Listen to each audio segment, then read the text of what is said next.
Welcome to More Than Renovating, a Renovate and real estate podcast. Our founder, Belinda Smith, talks to industry experts to provide you with the knowledge and information you need to make renovating for love and profit your reality.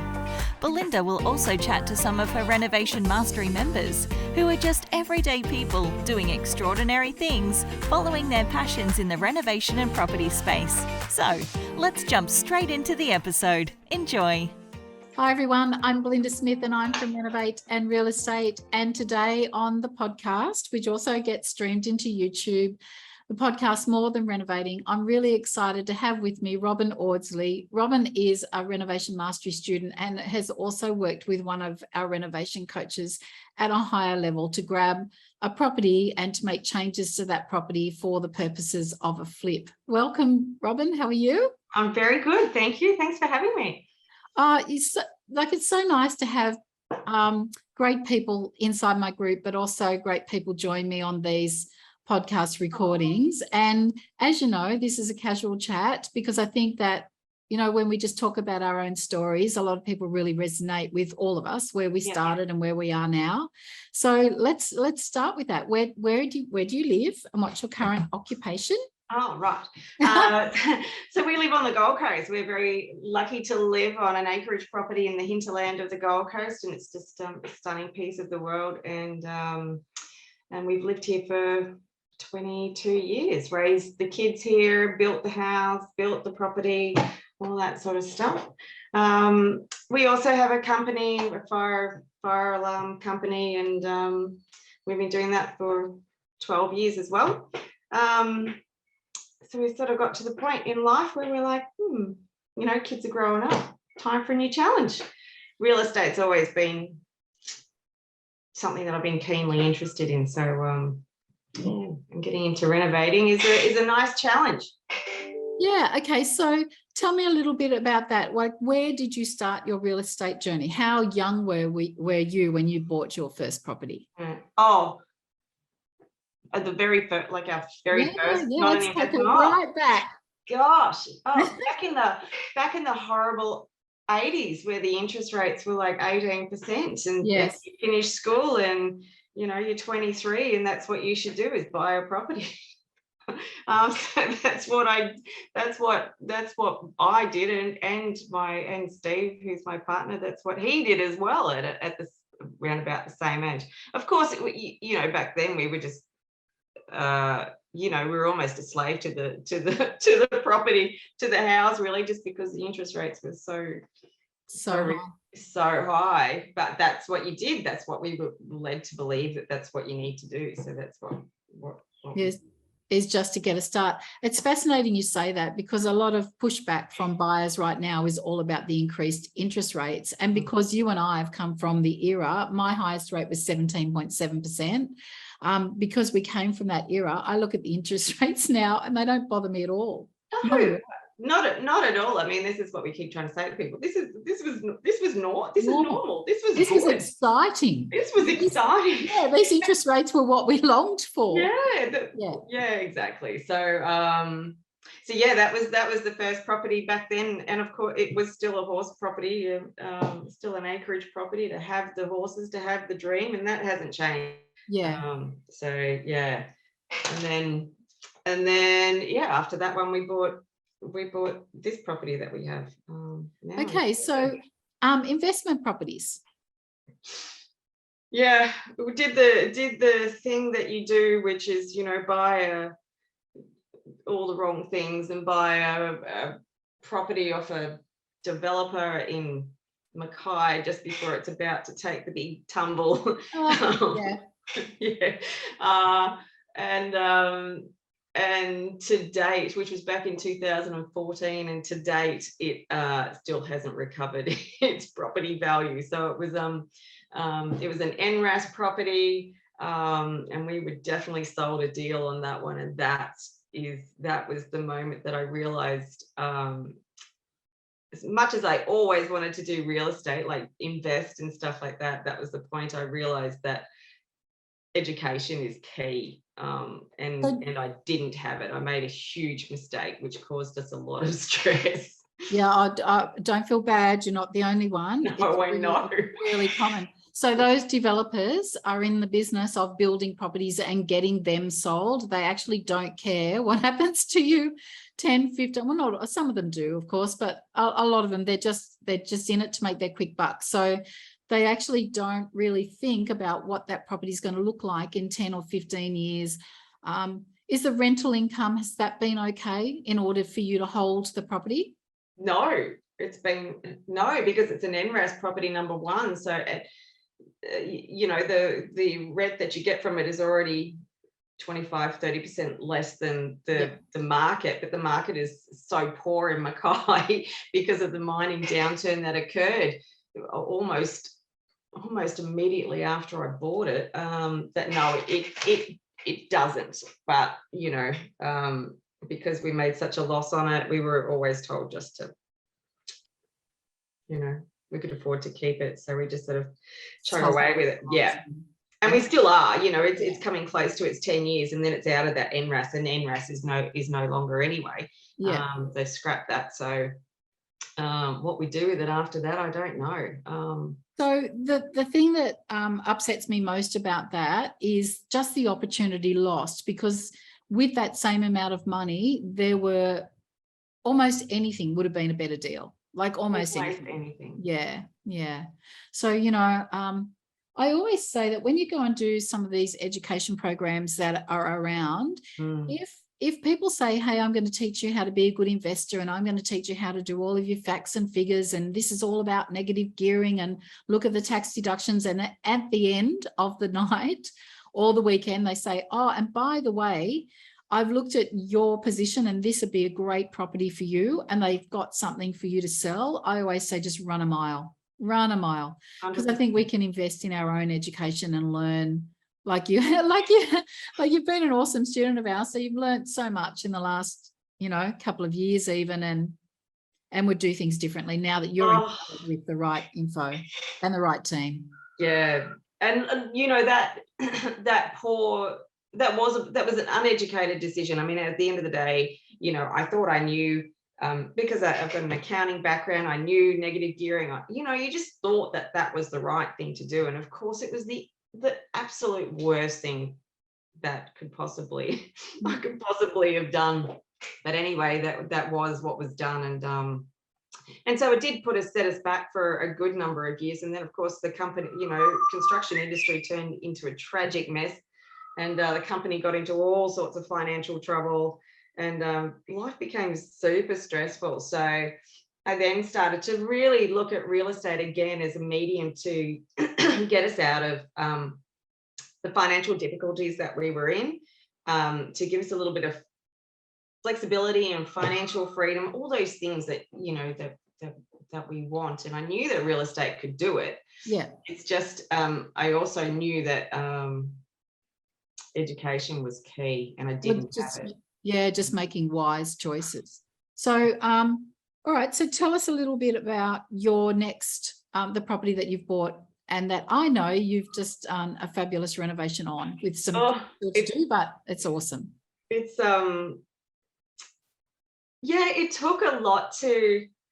There was, you know, there's a journey in it, and I'm so glad that I have you and the team, and particularly Kelly. Yeah. At the end of the day, you know, doing the real estate, doing the renovating, because Steve and I are very, you know, we're pretty skilled in most aspects of renovating. You don't sort of realize that you are until you start doing it and go, oh, I can actually do all this. Yeah.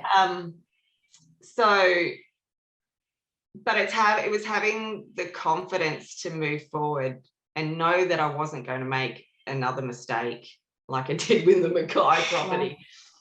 You know, because that sort of thing haunts you. And of course, when you know, your partner who's along for the ride in the decisions that are made, you know, that was a bad decision. That one sits on my shoulders, and the last thing I wanted to do was make another mistake like that. So having somebody like Kelly beside me, telling me, you know, educating me and knowing the figures and knowing the FISOs and knowing the area and all those things were right,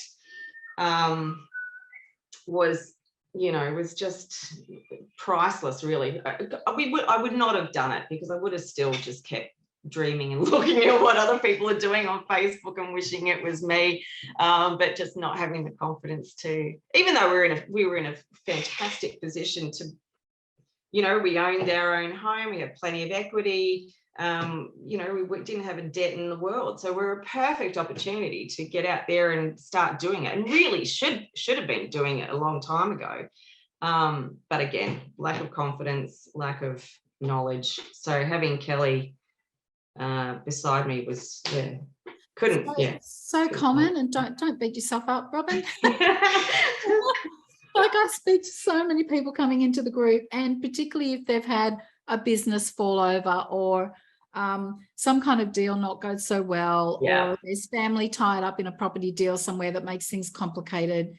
It's very easy to become trigger shy, and there's nothing more powerful than fear in preventing anyone from moving forward, because no one wants to muck up, no one wants to go backwards. So your story, thank you for sharing that really openly, because there's no shame in it, number one, and number two, it's really, really common. Even my first investment property, I saw people around me investing, and my husband and I, our wages were never great, but we had a lot of equity in our home by that stage, because we'd renovated and flipped and built a home from scratch and picked a decent area. And we just said, let's go. The first thing I did was go to one of those seminars and buy something off the plan. Oh yeah. But the second thing I did was go home, or before I actually signed, we did a bit of research around the suburb, and we knew that we'd be okay. And that at worst, we were probably paying about 10K more than we should for the property. And so we proceeded, and we made decent money off that property. I'm telling you, that's probably luck more than good management, because we were in the mood. We were really sold on the whole concept, and we weren't educated at that point. We just knew that other people were buying investment properties and we wanted in. So we were very motivated to get going. And we, my situation could have been the same as yours, in short. Yes. Plenty of us out there. So now that you've got the goods, yes, Robyn's got the goods. Yeah. And you and your hubby, you are such a capable team, and you know what you want. You like having your horses around you and having land around you and living where you live is really important to you. Did you choose to renovate nearby so that you could travel to and fro? Like, what's the situation with the current? Yeah. When I first sat down with Kelly, it was one of the very first things, that we talked about. So where do you want to look for a house? I said, we don't want to be any more than half an hour away. Being the fact that we're sort of hinterland already, it takes us 15 minutes to drive back to the motorway. That doesn't leave you too much further to go, but we didn't want to be more than half an hour away. Yeah, great. So then we started looking in the areas of Narang and all those places, which is sort of lower end, Well, they're affordable investment properties. They're affordable, but the market was just so ridiculously hot. And we weren't moving fast enough. But again, you had, there was 50 people turning up to look at, and that's the price point that we put ourselves at, because because that's what we felt comfortable spending, and the banks and finance and all that sort of stuff. And once I finally jumped through all the finance hoops, and there was many, we realized that we could actually buy a house in a better suburb. It's okay. A better word. You had more opportunity than you realized when you were prepared to up the ante on the spend. It just opened up better areas, better locations where there's more likely to be some significant capital growth. That's great. Definitely hoping that's the case. But look, at the end of the day, I mean, we did start, because it was so difficult to get properties, we did start to spread out and start to look further, where we were driving an hour and a half, and I thank God that we didn't get a property that far away, because that just would have been really challenging, I think, for us. Whereas this way, it's 20 minutes away. We jump in the car, go meet tradies, go do what we do, or you can just duck there for a couple of hours, do some work, come home, or whatever the case may be, or do some stuff on the way home rather than driving out of your way to get to the property. So and in between it is all the home centre and Bunnings, and it's perfect. Just perfect. So perfect, yeah. So you guys lead busy lives. I mean, you do have horses, you've got kids, you've got a business to run, and you're doing this renovation on the side. Yeah. Give me a mark out of 10, enjoyment factor. Oh, we're enjoying it. We enjoyed it at the start. We were so excited to get in there, and because we really wanted to get away from doing what we do, which is the fire industry. It can be a little bit, and I know that my Steve, my partner, is entirely over it. And I thought we just need to do something else, and really wanted to make renovating our job. Yeah. So when we started, it was very exciting. Got in there, and the demo was exciting. Got in there and made the plans and knocking out walls, and it was exciting. And he was energized and all that sort of stuff. And I think I relate it a bit to being to the 9 months of pregnancy. So excited, and then you get to our 9-month program. You can have a baby in 9 months. You can flip a house. That's my theory. That's how we come up with the time. And it's going to be. I think it will actually end up being about 9 months. 9 months. Yeah, I know. We've worked it out. It wasn't by accident we came up with that time frame. No, and the first part, very exciting, and then the middle bit where you just don't feel like you're making it, you can't see the difference. Yeah. You can, when you get in there and demo, there's such a big difference. You go, oh, this is so exciting. And then the middle bit of putting it all back together. Yeah. Or reconstructing it just seems to go on and on. I know. And then the last part of styling it, when it's all finished, that I just think that's the pinnacle, because at that point I was going to say exhausted. That's not the word. You've used a lot of energy. You've put a lot of heart and soul into the project. That's probably more the term. You're emotionally connected with the project, and to see it all put together, very, very exciting. So are you looking at styling it and selling it? Yes. Oh, I won't style it. I have zero skills in that field, so we're getting Foxy to do that. That for us. Yeah. But we're certainly getting close to the end stage of it. The kitchen's just about done. The bathrooms are done. Yeah. The flooring's going to get done next week. I think the property doesn't have any more surprises for us. I think we've uncovered all of those. And the patio flyovers should be arriving today, and then we'll install that, and then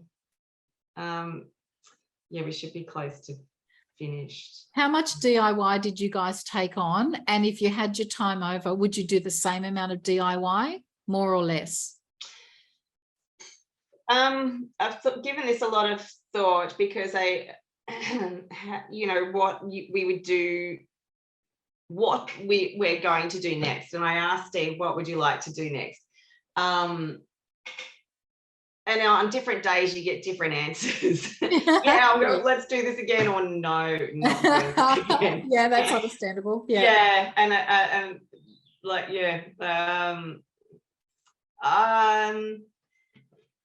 I mean, Steve is very hands-on, and he wants to do it all. And I always knew that was going to be a challenge, because it's the balance between doing as much as you can to save money, but then the time that it takes to do it, and then you've got the holding cost of the property.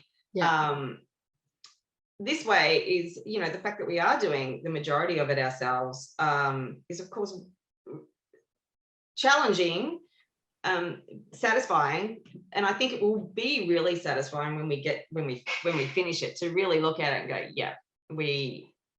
we've done that. So I mean, the trades that we engaged were ones that we knew that, like you know, plumbers you have to use, seasonal electricians. So I mean, the whole house has been rewired entirely. It's like a new house.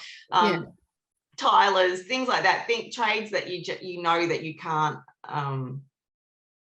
afford to make a mistake with, really, and you need certification for. So anything that needed certifying, you know, waterproofers, that sort of stuff, we engage trades like that. Demo, rebuilding things, knocking out walls, painting, all carpentry work, all that sort of stuff done ourselves. And the floor, we're going to get somebody else. We have laid the floors in our house. But we're going to get somebody to get them in and done. And you know what, Steve's, and I've spoken to Steve about this, his work is quality. So sometimes it's difficult when you know you're going to be hiring somebody and you're trusting that their work hopefully will be of the same quality, and you're paying them for the privilege. And it's kind of hard for the guys sometimes to hand over the baton to somebody else when it's something that they can do themselves and do very well. But it is that juggle, that time frame. And if you've got a business and it's a good paying business or a well paying business, or you're going to work for a boss, sometimes your time's better spent just doing that and just get the project. And we beat ourselves up over the fact that it's taken as long as it has, but then we sit back and go, well, we're just two people. That's it. And true. There's only two of us doing it.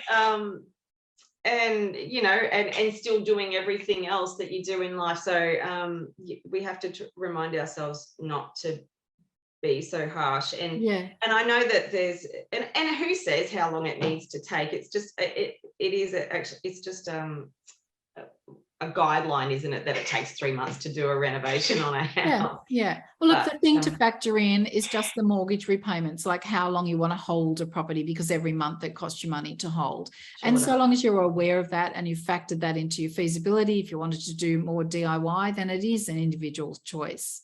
Totally. I just know as I get more older and tired, the less DIY I do, the happier I am. But, you know, I just kind of get people in, like painting. Like, it excites me now when I've got a whole team of painters come through and do a house. And I'm a good little painter, but I love it when I get that done now.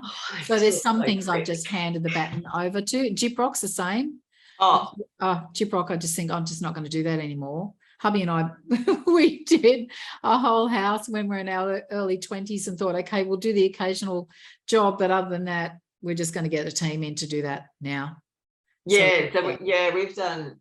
or the Gyprock Woolstead does he's done all that as well. But the finishing of it, we got somebody in to do that, because that's and you've chosen to get the stylist in, which is great. Okay, so in the perfect world and based on your feasibility, what profit margin do you think you should be able to make on this the home? It was always going to be about 100K.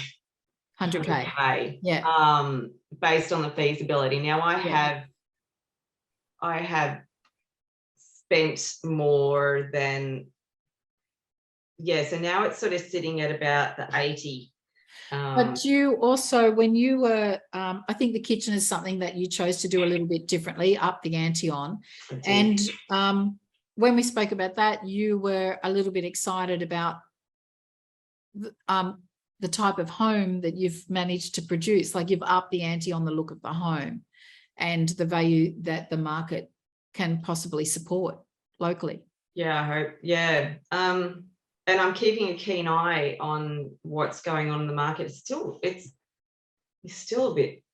tricky though. It's hard to judge. Hey, my daughter and I were bidding on properties on the weekend, and they were flying. I mean, the market's supposed to be quiet, and it didn't feel any different to us than COVID times. But every little pocket of Australia is performing slightly different to the other at the moment. So, and that's exactly right. And so, you know, when you get all the doomsdayers come to you going, oh gee, you must feel really bad about starting a renovator now. I mean, because you're going to lose money. I'm going, There's a house around the corner from me that I saw advertised for sale probably 6 months ago, and they've just popped it on the market fully renovated.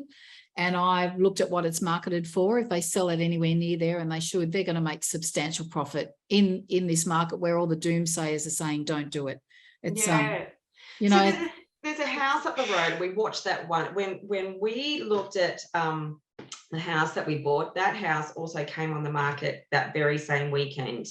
And had been fully renovated. It's like literally just up the road. It's I think our house is somewhat better in terms of, because it's actually, well, it's got, our house is a proper 4-bedroom house. That's sort of a 3-bedroom plus an office kind of thing. But nonetheless, we watched that one keenly, and it sat on the market for ages, and they had it on there for 1.2, which I think was a lot of money for that house. But that right or wrong, they bought it for 900 grand. They renovated it. It wasn't as big a reno as us, and they put it on the market for 1.2, and the house sat there for a good while, and it's just sold for 1.175. Okay, so that's not too far off asking price, and you're in a different price bracket. When you've got 4 decent bedrooms, you are in a different price bracket than 3, or if the bedrooms are insignificant. So quietly, awesome. I mean, Kelly and I came up with, we, like I said, did the feasibility. Did the figures, We bought the house bang on for what we thought it was worth. And the renovation has been done pretty much, which just stuck to the rule of thumb of 10, 11% of the purchase price. And we're pretty much bang on with that. And look, if we get the 1.1, we're going to make about 80K. If we can get the, if it meets the same property up the road, then we're 70K on top of that. So it excites me that property up the road, which is not quite on par with yours, has sold for more, because the real estate agents are going to use that all day long to leverage their valuation from, and so will the bank. If you decide to, if you have a last minute change of mind and decide to hold on to it. So, I mean, it's awesome.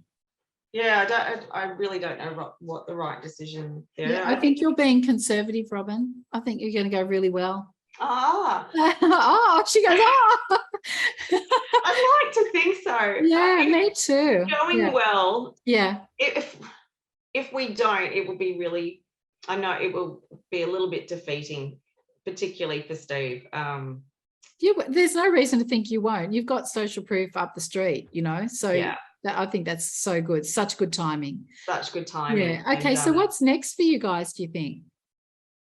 It really does depend on how this goes. But what for me, I mean, I'm not, for me, the thing with doing the renovation is you feel like you should be there whenever you've got the spare time, all weekend, all that sort of stuff.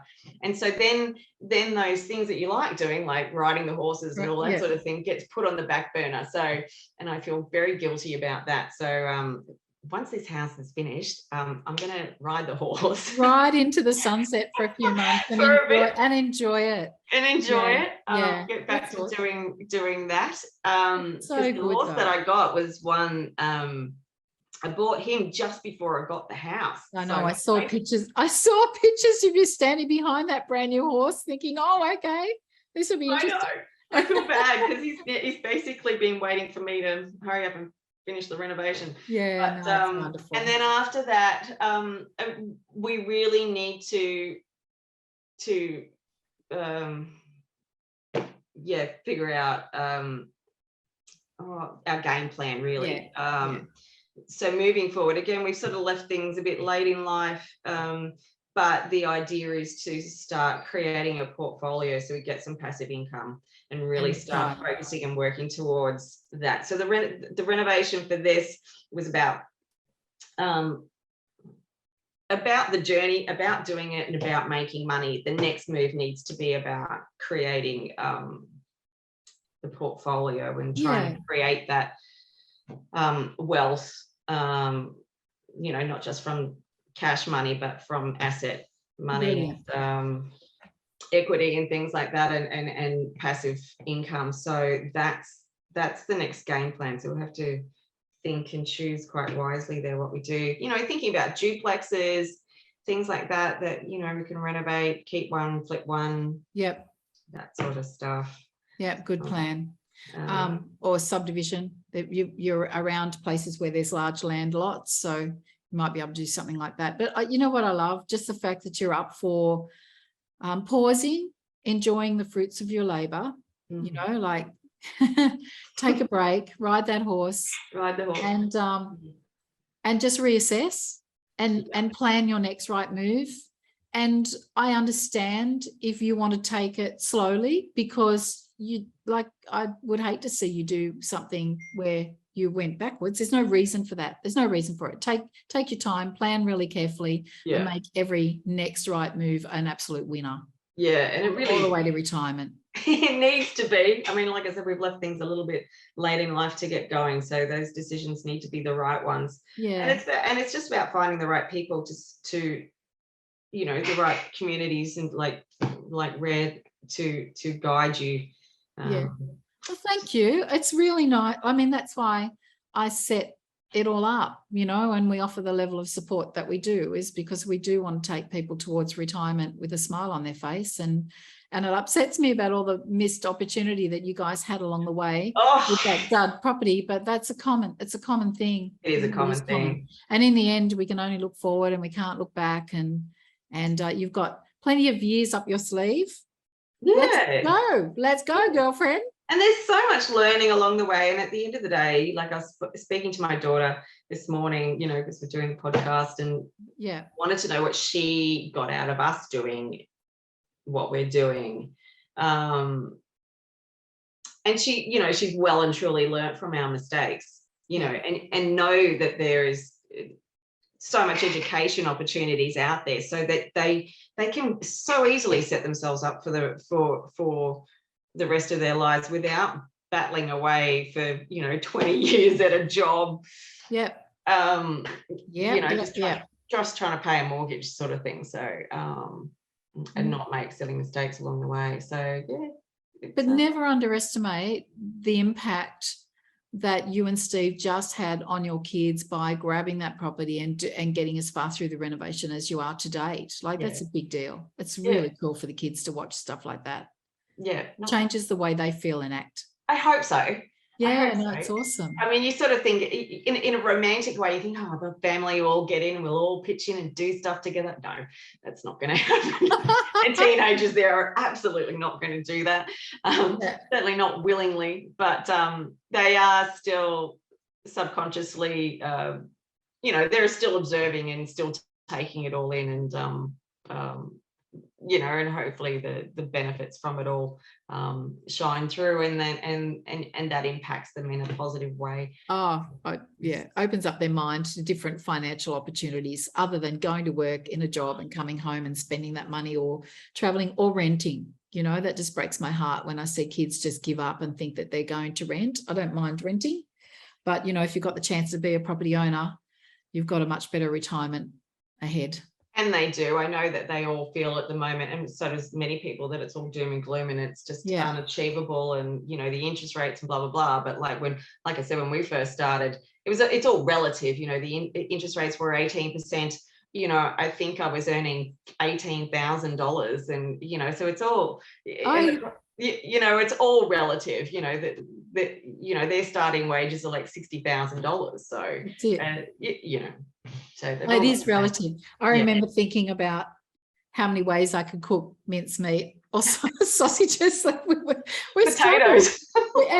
Absolutely. We all struggled, and we did a lot of going to people's places and taking a plate and doing barbecues rather than meeting out for dinner. Like we just all struggled through it. But those times it all ebbs and flows. It's property. Our beautiful property market. We're lucky to live in the country we do. We are very lucky to live in the country we do. Well, thank you, Robyn. Thank you so much for joining me today. And I know that people listening to your story will really resonate with the messages that you laid out. And I appreciate you being so open with the good, the bad, and the ugly, and all of that kind of stuff. It's awesome, and it's just beautiful to have you in my gang. Oh, thank you. Let's see I'm already excited about your next move. You're looking forward to riding that horse around the paddock. I'm like, come on, Robyn, what are we doing next? I will definitely give it some thought. I think I'm going to tap into people like Bushy Martin, and like I said, I heard that podcast and I went, oh, that sounds like, because we don't have a lot of time left, so we've got to make the most of it and have the guidance, take those opportunities. You've got to get all in. I mean, property education is just, it's where it's taken. I would have spent 100K on property education, and that's why I know what I know and own what I own. Simple. Yeah. And it's so valuable. Like doing your accelerator program, obviously that, there's an investment in that, but education's not cheap and it's not free, but the benefits that you get from education is worth so, that we could have made a huge mistake without someone looking over your shoulder. I think that I'm with you, and I think you pay for speed and you pay for comfort. Yeah. So excellent. Thank you so much, Robyn. Thank you. Pleasure.